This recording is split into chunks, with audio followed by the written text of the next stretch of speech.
I woke up to silence. And not the peaceful kind. Not the fresh snow, fireplace crackling, all is calm kind of silence. No.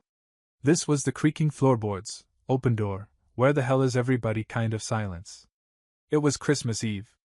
7:12 a.m. I blinked at the sunlight pouring through the hallway and shuffled out of bed, still half dreaming of last night's movie marathon with my headphones on. The plan was to load up the vans this morning and drive up to the Lake Forest cabin. 17 of us. 4 cars. One loud, chaotic, occasionally wonderful Christmas tradition. Except, the living room was empty. So was the kitchen. No coffee brewing. No chaos. No smell of Dad's burnt toast or Aunt Linda yelling about someone stealing her travel pillow. Just nothing. No coats by the door. No luggage. No cousins fighting over AUX cord rights. The driveway was bare. Like we'd been robbed, except only the family was missing. I checked my phone. No messages. No missed calls. Not even a passive-aggressive emoji from my sister. I texted our group chat, the usual. FamVan 2023. Thread we've used for the last 5 years. Except, I wasn't in it. Gone. Deleted? Or worse, replaced. I dialed my mom. She picked up on the third ring, her voice sugary sweet like nothing was wrong. Erin! Sweetie! What's up? What's up? I repeated, stepping outside into the frozen silence. Where is everyone? There was a pause. Just long enough to be suspicious. We thought you were in the van with your cousins, she said, with the fake cheer of someone trying not to get caught. You're not? Oh no, what a mix-up. I didn't say anything. Because what the hell do you say to that? I heard someone laughing in the background, sounded like my uncle, maybe my dad too. Full holiday road trip energy. Meanwhile, I stood there barefoot in the doorway, holding a phone that suddenly felt heavier than it should have. She filled the silence with a fake gasp. Oh honey, we're already 2 hours out. But maybe you can meet us up there? Still, I said nothing. Okay? Hello? I hung up. Not out of rage. Just numb. It was like finding out the fire you thought you'd been keeping alive had been slowly burning your side of the house down. 2 hours later, I got the text. Well, a text meant for someone else. It was from my sister Emma. Supposedly on her way up in car 2. It was a screenshot. I don't know what app she meant to send it on, probably to one of her friends, but it came to me instead. The image showed the new group chat. Family Christmas Trip 2023 Christmas Tree Nail Polish. 17 people, without me. And her caption? He's really not here? OMG, our plan worked. I stared at the screen. Then typed one line. Merry Christmas. That's all I said. No yelling. No guilt trip. Just silence, returned in kind. Then I logged into the travel platform. The one I used to make the original booking 6 months ago, because I was the planner of the family. Always had been. Every year, I handled the Airbnb, the food drop, the hot tub pass, the Christmas lights package, the boat rental. Everything. And guess whose credit card had made the deposits? Mine. Non-refundable? Sure. But unassigned guests? Now that was a loophole. I clicked, cancel all guest authorizations. One by one. I revoked access to the digital keys, the reservation confirmations, the car rental coupons. Everything. The screen flashed. Guests will be notified. Refund not guaranteed. Are you sure? I clicked yes. And just like that, the $20,000 trip was no longer theirs. They thought I was still the helper. Still the quiet kid in the back who smiled through being forgotten. They thought wrong. The next morning, I woke up at 6:30 a.m. to a buzzing phone. 103 missed calls. One voicemail said, "You selfish little," before getting cut off. Another? Just sobbing. Apparently, arriving at a remote cabin with 17 people and no access wasn't on their holiday vision board. But that was just the beginning. Because step 2? Oh, step 2 was personal. And I was done being left behind. I didn't check my phone for 2 hours. Not because I was avoiding the fallout, I'd already lived through the real pain. The silent group chats. The skip traditions. The "we just forgot" smiles. No, I ignored the calls because I knew what they were. The same voices that excluded me were now turning my phone into a guilt machine. 103 missed calls in under 12 hours? That's not panic. That's control. Or at least an attempt at it. I made coffee. Sat on the porch. Watched the frost melt off the backyard railing like the universe was defrosting a version of me I had long kept in the freezer. Eventually, I opened one voicemail. It was from my mom. "Aaron, honey, listen, there's been a huge mistake. We're at the cabin now and it's locked. No one can get in. We think there's something wrong with the key code. We need you to call back right away, okay? It's Christmas Eve, baby. Let's not ruin it." I almost laughed. Let's not ruin it. As if I hadn't spent the last 10 years dragging coolers, stringing lights, being the guy who got to help, while the rest of the family toasted champagne to each other. As if I hadn't spent last Christmas sleeping on a basement air mattress while my cousin Ryan, who showed up late and brought nothing but vape pens and debt, got the guest suite because he's sensitive about his back. I'd always been the peacekeeper. The planner. The one who smiled through scraps.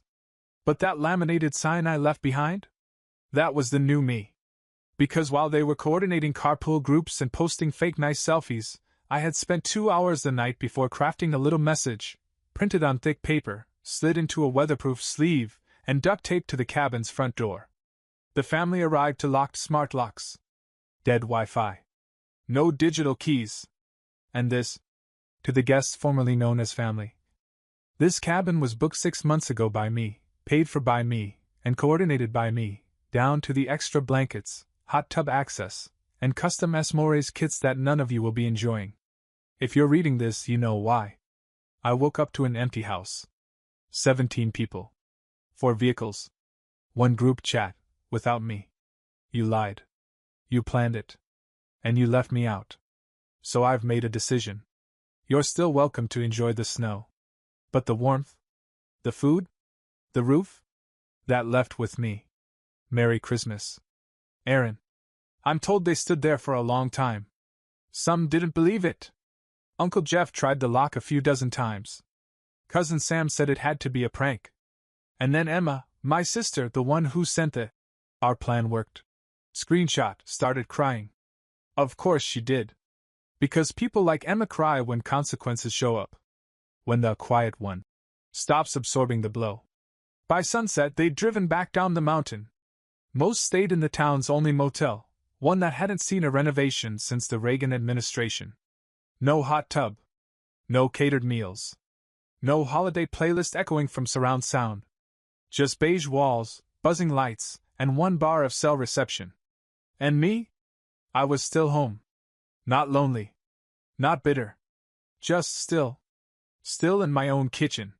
Still holding a mug my dad once gave me that said, "Most valuable son." The same dad who now couldn't remember to text me "Where are you?" before driving 4 hours north. The second voicemail I played was from Aunt Linda. "Aaron, I don't know what kind of stunt this is, but you're embarrassing yourself. Family works things out. Family doesn't punish each other over miscommunication." I paused the message. Because here's the thing no one ever says. Exclusion is communication. They communicated plenty when they left me behind. When they made a new chat without me. When they planned a whole holiday and hoped I wouldn't notice until it was too late. They were just shocked that I finally answered in the same language. Later that night, my cousin Nate, one of the few decent ones, texted me privately. "Dude, that sign. Brutal. But honestly? You were right. I had no idea you weren't invited." I stared at the message for a moment. Then replied, "No hard feelings. But you might want to reconsider who you're lining up behind." By noon on Christmas Day, I had been called mentally unwell, cruel, and unrecognizable. Not to my face, of course. That would have required a sliver of courage. No, they did it the modern way. Through subtweets, vague Facebook posts, and desperate texts to my one remaining cousin ally. Aunt Linda went first. She posted a long-winded, passive-aggressive Facebook status complete with an old family photo cropped right at my shoulder. Holidays are about forgiveness. Sadly, not everyone remembers that. Some people can't handle being told no. We're praying for healing, even when others choose revenge. Broken heart. The caption was vague enough to avoid legal trouble, sharp enough to do its damage. By the time my cousin Nate sent it to me, it already had 43 likes and a chorus of church lady sympathy piling up in the comments. Sending love. Hope things work out with the family. Let us know if we should bring a dish. I could practically see Aunt Linda in her motel bathroom, tapping refresh with one hand and sipping boxed Chardonnay with the other. But what she didn't realize, I had every receipt. I had the group chat screenshot. The "our plan worked" message. The calendar invite I was deliberately removed from. The Venmo thread where Emma sent my mom gas money with a wink emoji. And I had been quiet long enough. I didn't go nuclear. I didn't post anything angry. I didn't even use my main account. Instead, I made a burner. Nothing shady. Just a clean, anonymous Reddit post titled, "AITA for canceling a $20,000 family trip after they left without me?" I laid out everything. How I planned the trip, paid for the cabin, organized the cars, and woke up in an empty house on Christmas Eve, not even an apology in sight. I included the screenshot. Blurred names. Clean evidence. No rage, no insults. Just the story. Within 2 hours, it had 6,000 upvotes. The comments? Merciless. "You're not the AH. You're a legend." I'd have done the same thing. Actually, worse. The fact that they're mad proves it wasn't a mistake. OP, start a new tradition, a family of one. It felt like air returning to lungs I didn't know had collapsed. For years, I'd been gaslit into thinking every slight was a misunderstanding. That being left out, forgotten, or overlooked was just something I had to accept. That it was my role. But now the story was out, and I wasn't alone. That night, Emma texted me directly. "Hope you're happy. You humiliated us in front of the entire family." I didn't reply. A minute later. "What are you even trying to prove? That you're some martyr now? You could have just talked to us. Now you look crazy." Funny. Because I tried talking. I tried when they left me out of 2 group chats last year. I tried when they skipped my graduation party but flew out for Ryan's divorce anniversary weekend. I tried when I asked for a place to crash during a rough patch, and was told there were too many people already staying over. I had spent years talking. Now it was their turn to sit in the silence. Nate messaged again. "Just wanted you to know, people are starting to talk." Aunt Linda's post? Backfired. She didn't realize the younger cousins are all on Reddit. Everyone saw it. He sent a laughing emoji, then followed up. "Uncle Mike said the trip was cursed the moment you backed out. They couldn't even light a fire in the fireplace. Everything's going wrong." I'll be honest, that part made me grin. Not because I wanted anyone to suffer, but because for once, they had to sit in the mess they made without someone cleaning it up for them. Later that night, I did something I hadn't done in years. I made dinner, not takeout, not frozen pizza, not ramen in a cup, but an actual, adult meal. Roasted chicken, sweet potatoes, garlic green beans. Nothing fancy. Just enough to remind myself that being alone wasn't a punishment. It was freedom. After dinner, I lit the fireplace.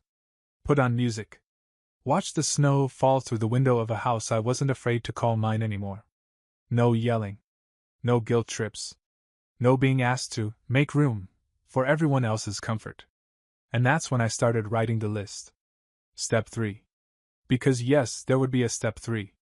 Not loud. Not dramatic. Just something they couldn't ignore. The knock came just after midnight. It wasn't frantic. It wasn't aggressive. It was 3 slow taps, followed by silence. Like the person behind the door was unsure if they were allowed to even be standing there. I hadn't been expecting anyone. Not on Christmas night. Not after the chaos of the last 48 hours. I set my book down, muted the soft jazz playing in the background, and walked to the door barefoot. And there he was. Nate. Cousin number 5 in the family hierarchy. Son of my dad's younger brother. Graphic designer. Introverted but clever. The only person in that 17-person family group chat who had messaged me privately to say, I think what they did was messed up. He looked exhausted. Hey, he said. Hey, can I come in?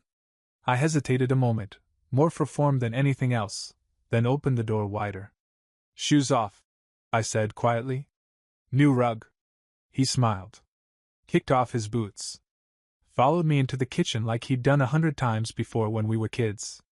Back then, we were the two always left to clean up after dinner while the older cousins drank and the younger ones screamed over iPads.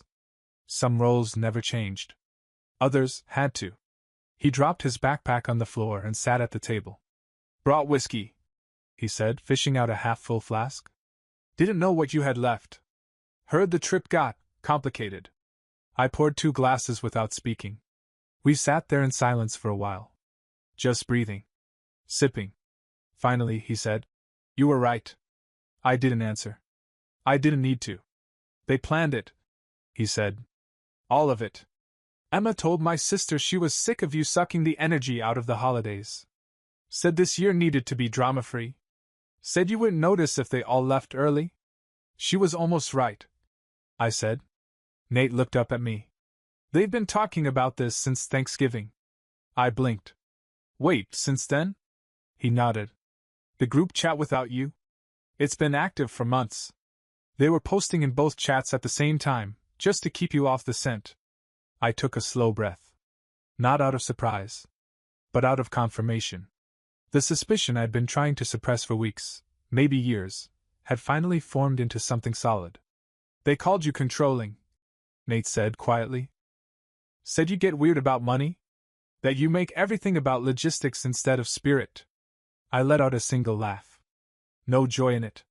Yeah, I said. Well, someone has to make the spreadsheet if everyone else wants magic to show up on time. Nate downed the rest of his drink. You didn't deserve any of it.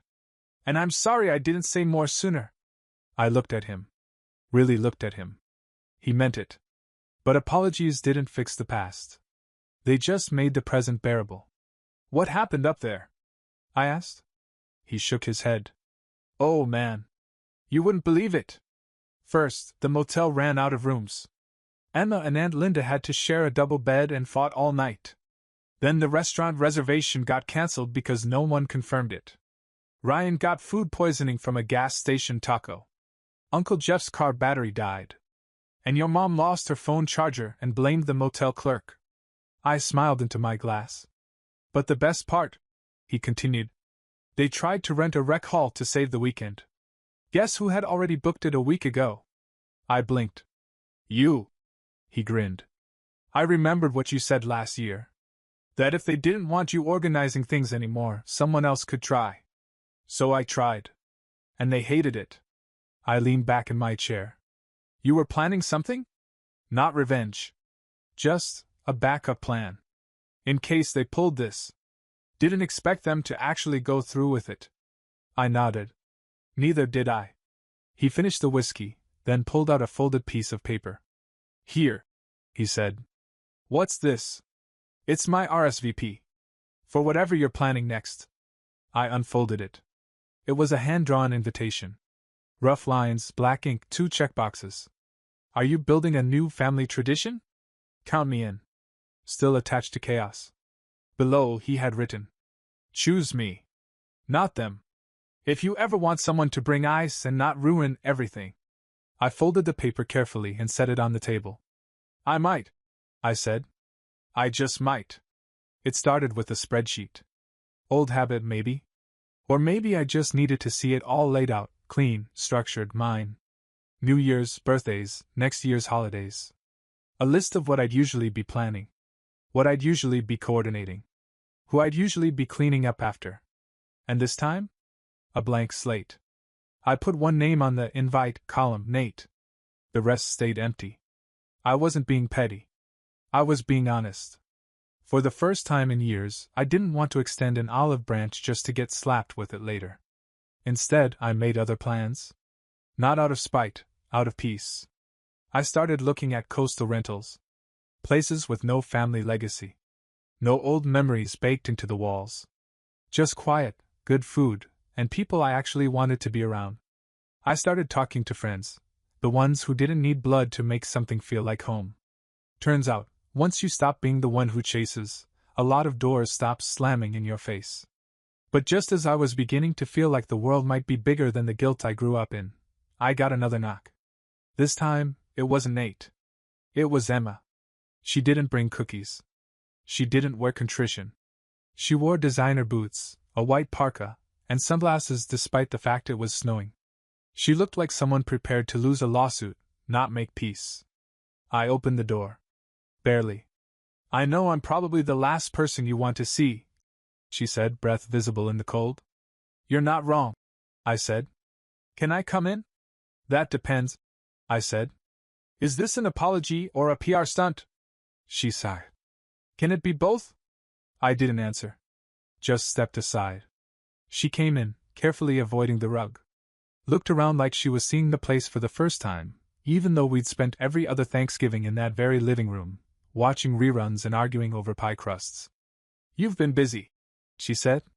"I've been awake," I replied. She winced. "Look, this whole thing got out of control." I raised an eyebrow. "Which part? The lying, the private group chat, or the Facebook smear campaign?" She flinched. "Okay. Fair." There was a long pause. The kind that hangs in the air like smoke from a fire that hasn't gone out. "Mom's a wreck," she said finally. "Dad's furious. Everyone's blaming everyone." I stayed silent. "She's saying you've always had a hard time being left out. That you overreacted." I let that sit there. I wanted her to hear it out loud. How ridiculous it sounded. Then she added, "But I told her she was wrong. That you didn't overreact." That part caught me off guard. Emma never took my side. Not once. She was the queen of distance, the kind of person who could watch you drown and still call it your wave to ride. "I told her," she continued, "that you didn't overreact, because we meant to leave you out." There it was. The truth. Finally said out loud, in a room too quiet for her to pretend otherwise. "You want points for admitting that now?" I asked. "No," she said quickly. "I want to fix it." I tilted my head. "You fix something?" She bristled. "I'm serious." "So am I said. "Because this isn't something you fix. You don't get to play social chess, lose the game, and then ask for a rematch with new rules." She looked away. "I think we made a mistake," she whispered. "No," I said. "You made a choice. A very specific one. For months. You built a structure where I didn't exist. You planned around my absence. You celebrated my silence. That's not a mistake, that's design." She nodded, slowly. Her shoulders slumped. "Okay. But still, what do you want from me?" I let the question hang. Because it was the wrong question. "I don't want anything from you," I said. "I just don't want to live in a story where I have to keep proving I belong." She swallowed. Then turned toward the door. "You're really cutting us off, huh?" "No," I said. "You already did that. I'm just refusing to crawl back." She nodded. Paused. Then walked out. Didn't look back. The letter arrived the next morning. Plain envelope. No return address. Slid under my door like some kind of paper ghost. Inside? A printed document on legal letterhead. Half formal, half panic. Titled, "Notice of Intent to Resolve Private Family Dispute via Third-Party Mediation." The body of the letter was nonsense. Phrases like emotional distress, abuse of authority. And my personal favorite, deliberate sabotage of communal property and tradition. Apparently, the trip was now a communal tradition, and my cancellation of the booking was a coordinated act of aggression. It was laughable, if it weren't also so predictable. They were losing control of the story. And when people like them lose control, they go legal. But here's what they didn't know. I had a lawyer already. Not some revenge-fueled surprise. Just smart planning. I'd called her the day after I cancelled the trip. A friend's referral. Family law. No nonsense. The kind of woman who says things like, "You're not petty, you're protected." I scanned the letter and emailed it to her. Subject, "Thoughts?" 10 minutes later she replied, "It's nothing. Noise. There's no cause, no precedent, no damages. You are well within your rights. Also, who uses Times New Roman in 2025? I actually laughed. Because it was all so fragile. Their accusations, their outrage, it was theater. A badly written play performed for an audience that had already left the building. Still, I couldn't ignore the feeling. That old weight in the chest. The one that whispers, maybe you went too far. The family's go-to tactic. They never told you directly that you were a problem. They just made you feel like you were hard to love. I stood in the kitchen, letter in hand, staring at the place on the wall where Mom's holiday family rules sign used to hang. Smile. Forgive quickly. Always say yes to Christmas. That last one always got me. Because the truth is, I always did. Said yes to bad plans. Said yes to being the ride, the bank, the peacekeeper. I said yes to being left out, as long as they promised to let me back in later. Now? I said no. And they were panicking. That afternoon, I got a text from Nate. Don't freak out. But I think Aunt Linda is telling people you're trying to sue the family. Classic. I replied. Also, Ryan says he wants to talk. I wouldn't pick up. Ryan. The golden boy. The one who once, accidentally, spilled wine on my new laptop at Thanksgiving and then laughed about it like it was a prank. So of course Ryan called. 3 times.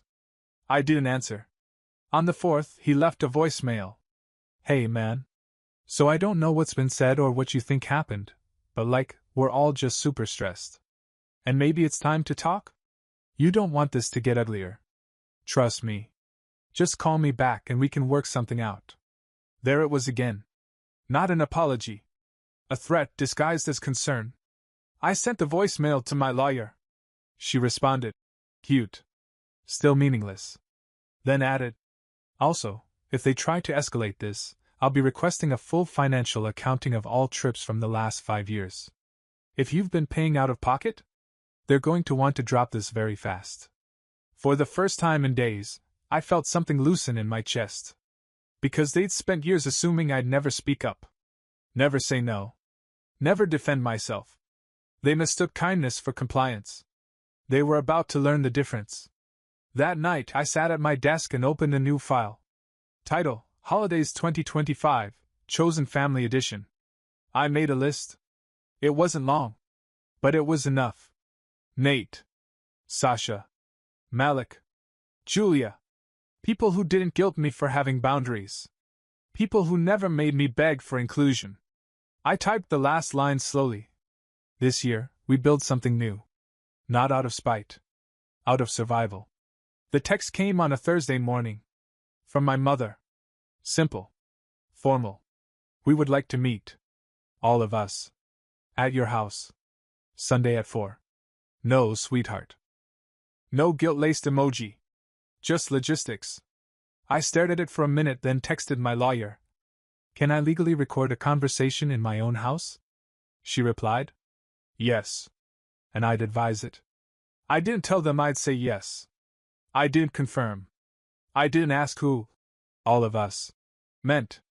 But when Sunday came, I made space. Literally. I cleared the living room. Set up 17 folding chairs in a loose circle. Left one chair slightly pushed back from the rest, marked with a folded piece of paper that read, I guess you forgot me. Then I waited. The first knock came at 3:53. It was Aunt Linda, of course. Early, smug, perfume-like apology wrapped in chemical warfare. Then came Dad. Quiet. Shoulders hunched like he was preparing for bad news but still believed he was the victim. Ryan in sunglasses. Indoors. Emma, who gave me a brittle nod. A few cousins. My mother last, holding a pie, like that would erase anything. They shuffled in, unsure of what this was going to be. A roast? A cry fest? A plea? I sat in the only real chair, mine. And I let them stew in the quiet for a minute before I said anything. You asked to meet, I said. So speak. For once, no one rushed to fill the silence. Finally, Mom did. We've all had time to reflect. She said. Things were said, decisions made, and it's clear now that it hurt you. Deeply. I said nothing. Leaving you behind wasn't meant to be cruel. She continued. It was poorly judged. The intention wasn't malice. Intention is a luxury, I said. That shut her up. Ryan spoke next. Look, man, he said, adjusting his jacket. You made your point. Everyone's miserable. Can't we just go back to how it was? How it was? I repeated. You mean me paying for things, planning things, and being left out when it's convenient? He shrugged. We just thought. Exactly. I interrupted. You thought. You decided. Without me. And that's the problem. Aunt Linda cleared her throat. I still believe this could have been resolved privately. It was private, I snapped. Until you made it public. Until you started pushing a story where I was unstable. Until the letter. My dad shifted uncomfortably. That wasn't us, he said. I raised an eyebrow. Then who hired the mediator? No answer. I took a breath. I'm not here for apologies, I said. I don't believe most of you are sorry. I believe you're uncomfortable. And that's different. They squirmed. Every last one of them. Except Nate, who sat quietly beside the door, arms crossed, watching like a bouncer at a family funeral. I didn't cancel Christmas to hurt you, I said. I canceled it because I finally saw how little I mattered to you outside of service. Emma leaned forward. That's not true. Then why did you celebrate excluding me? Why did you text our plan worked? Her mouth snapped shut. I'm not asking to be included anymore. I continued. I'm telling you that whatever this was, this dynamic, this hierarchy, it's done. My mom finally broke. But we're family. No, I said. We're relatives. That's not the same thing. Another silence. Deeper this time. One by one, they looked at the chair I'd left pushed back from the rest. None of them asked about it. But they all knew what it meant. You'll always have a place, Mom said softly. Not if I'm the only one who has to fight for it, I replied. She reached for my hand. I pulled it back. I forgive you, I said. But I don't trust you. Not yet. Then I stood and walked out of the room. Nate followed. Everyone else stayed behind, staring at the chair that looked just like all the others, but had become the loudest seat in the room. Easter came and went without a single call. So did Memorial Day. My birthday. Even Father's Day, which they used to use as an excuse to send long chain texts about legacy and tradition. This time? Silence. And it was the best sound I'd ever heard. I didn't miss them. Not the way they think. I didn't miss the performances, the politics, the endless game of don't rock the boat. What I missed were the things I'd carried with me anyway. My dad's chili recipe, the old ornament boxes, the wind chimes my grandfather made before he passed. Those weren't family. Those were mine. By July, I had a new rhythm. I worked. I hosted Sunday dinners with Nate and a few close friends. We played cards. We drank too much wine. No one asked me to take pictures or split the check 5 ways. Because you're so good at math. For the first time in my life, I felt like I was being chosen, not tolerated. One evening, as we lit a fire in the backyard, Sasha, a friend I met through Nate, leaned over and said, "You seem taller these days." I laughed. Posture therapy. She shook her head. No. You're not carrying them anymore. That hit harder than I expected. Because she was right. I used to walk like I owed them something. Now I walked like I finally paid it off. And then, in mid-November, a letter arrived. Not a legal one. Not a guilt trip holiday card with glitter in the corners and nothing in the message. It was handwritten. On lined paper. From my dad. No envelope. Just a page, folded clean, left on my porch like someone couldn't bear to knock. It read, Aaron, I won't ask for forgiveness. I don't think I've earned it. But I wanted you to know, when you walked out of that room I saw it. I saw everything I'd ignored. I saw myself in you. The part of me that gave up too early. The part one buried. I let them drown your voice for years. You didn't disappear. We did. I won't make excuses. But I'll say this. You were always the one holding the wheel. We just pretended not to notice, because we didn't want to share it. I hope your holidays are warm. I hope your table is full. I hope you saved a seat for someone who didn't know how to stay. If not, I understand. I sat with that letter for a long time. Not because I didn't believe him, but because for the first time, he hadn't asked for a reply. He just said what needed to be said, and left it there. That Christmas, we didn't do anything extravagant. Just 5 of us. A tree I picked up from the local lot. Handmade cards. Old vinyls playing through a speaker Nate fixed himself. We grilled steaks. Played charades. Laughed so hard someone snorted mulled wine. And at the end of the night, as I was packing up leftovers, Sasha pointed to the extra chair in the corner. Expecting anyone else? No, I said. But it feels right. She smiled. And it did. Not because I was waiting, but because I was open to healing, not return. Sometimes, the best revenge isn't fireworks or confessions. Sometimes, it's being unreachable. Sometimes, it's building something so good they can't imagine how you did it without them. And when they call, if they ever do, you don't need to say much. Just this. You made your choice. I made mine. This is where mine led. And then you close the door. Not in anger. In peace.